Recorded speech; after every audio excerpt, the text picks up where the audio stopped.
I just reviewed the MX Master 4 over on my main channel, Upgradeitis, and while I concluded that it's a solid mouse with some fancy new features, since Logitech didn't upgrade the polling rate, it's not the one mouse to rule them all that I was hoping for. Sure, it's not great for gaming, whatever, I'm not always gaming. A big part of what I do on my main computer is video editing, so I wanted to know, is it still a useful tool to enhance my editing workflow? Because, well, 120 US bucks isn't cheap for a mouse, it's actually a pretty good deal for a tool that could make editing faster and smoother. Is this the best mouse for video editing? Is it worth the upgrade if you already own a solid mouse like the Razer Basilisk, the MX Master 3S, or something similar? For me, the answer is no. In fact, the more I use it, the more I want to go back to the older one, the 3S. Look, extra buttons are always welcome, but not at the cost of comfort, ergonomics, and speed. And that, to me, is the whole reason to use a mouse in the first place. Now, part of the hype around the MX Master 4 was the new haptic feedback button, right? By default, it's programmed to the new actions ring, which is pretty cool, but honestly, the haptic feedback doesn't really add anything to my workflow, and the actions ring can now be used on older models too. So my 3S, which already has buttons I barely touch, like the gesture button, the scroll mode toggle, or even the middle wheel click, can all be remapped to do this same new feature. And I love that Logitech made that update compatible with older devices, but if I'm being real, they probably shouldn't have. Because that was the main reason I bought the MX Master 4. And now that my 3S can do the same thing, the 4 suddenly feels not so special. Most importantly though, it just doesn't fit my hand as well. I don't care for the ergonomics. And I mean, how long am I supposed to give it a chance for? It's been a week and my hand is still rejecting it. I don't love the placement of the side buttons, and I don't love where the hump sits. I go in depth about those issues in my main review. I'll link that at the end if you're curious. Another big usability flaw that someone pointed out in the comments, which I found really interesting, because there's no thumb overhang, when you try and lift the mouse, which is something you need to do for video editing or gaming quite often, it slips right out of your hand. And once you notice that, you can't unnotice it.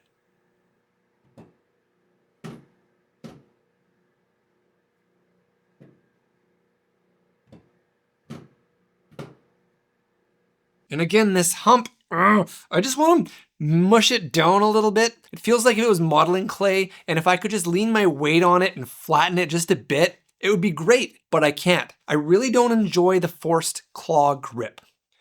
I do love the clicks though.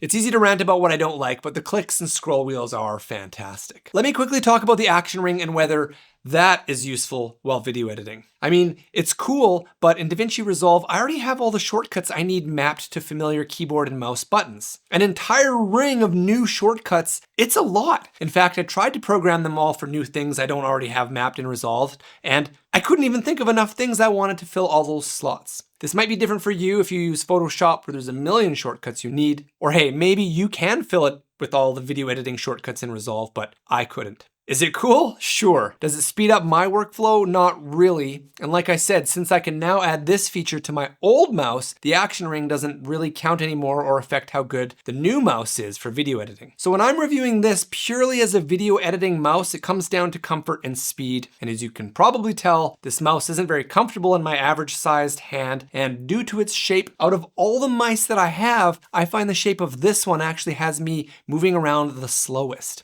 It's big, it's chunky, it's heavy, it's fine for precision stuff where you aren't in a rush, but because I like to dart around quickly, I make the most mistakes out of all my mice on this thing when I try and work fast. I'm done with this mouse. I just had incredibly high expectations with this mouse, and it didn't go in the direction that I wanted. That's okay. I still love my MX Master 3S for productivity. The best mouse for video editing is the one that feels best in your hand. Look, we all have different preferences, and your best bet is to go to your local Best Buy or electronics store and put your hands on as many mice as you can to see which one resonates with you. The MX Master 3S was the first mouse I ever touched that I instantly fell in love with. That's why I expected to also love the 4. But when I got it and put my hand on it, I was crestfallen.